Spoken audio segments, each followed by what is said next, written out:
When you receive your GenStone shipment, you will see that our panels are labeled with numbers 1 through 4. This is because we use a variety of molding patterns, all cast out of real stone, to make sure you get that authentic look that you're going for.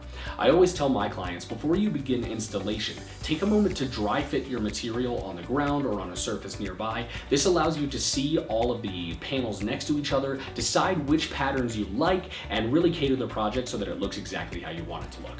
Another pro tip here, not something that we necessarily get asked about a lot, but something that I like to share: use a chalk line for leveling rather than leveling to the floor. The reason for that is because even if your floor has the slightest variation in degrees, by the time you get up to the top of your project, there could be some offsetting of the panels, and you want to avoid that right from the start.